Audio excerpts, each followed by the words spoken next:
जो जाको शरणो ग्रहे ताकर उनकी लाज। जे जेना शरणे जाए एने एनी लाज राखवी पड़े। तो बकराना टोळामांथी एक बकरी जंगलमां रही गई अने बकरा जता रह्या गाममां। पण पछी सांज पड़ी एटले एने चिंता थई कि कदाच कोई जंगली जानवर आवशे अने मारशे।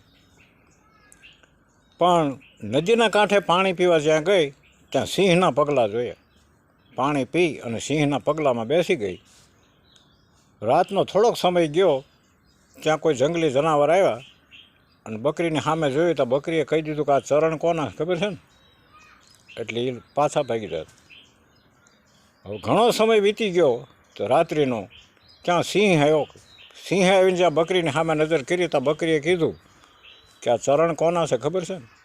त्यारे सिंहने एम थयुं कि आ हा हा मारा चरणना उपर केटलो विश्वास छे अने बेठी छे। एटले एणे हाथीने बोलाव्यो। हाथीने बोलावीने कीधुं कि आने जंगलनी बहार मूकी आवो अने तारा खंभा पर बेसाड़ी दे। हाथीए एने खंभा पर बेसाड़ी दीधी। एटले लख्युं छे कि खोज पकड़ बैठे रहो धणी मिलेंगे आय। पहला खोजी लो पछी पकड़ी लो धणी मळशे। खोज पकड़ बैठे रहो धणी मिलेंगे आय। अजया गज मस्तक चढ़ी अने निर्भय कूंपळ खाय। बकरी के हाथीना उपर बेसी अने निर्भय थई अने कूंपळा खाती थी। आ शरण छे। तो सर्वधर्मान परित्यज्य मामेकम शरणम व्रज अहं त्वा सर्व पापेभ्यो मोक्ष ईशामीमा शुच। हे अर्जुन फक्त शरणे आई जा। तो शरणागति तो अनन्य भाव से।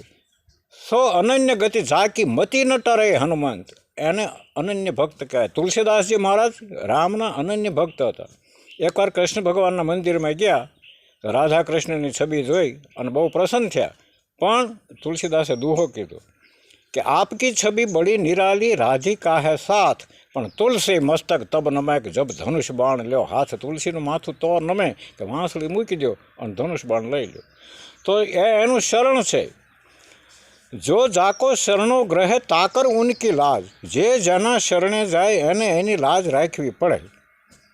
तो के उल्टे जल मछली चले बह्यो जात गजराज। बे कांठा में नदी हाली जाती हो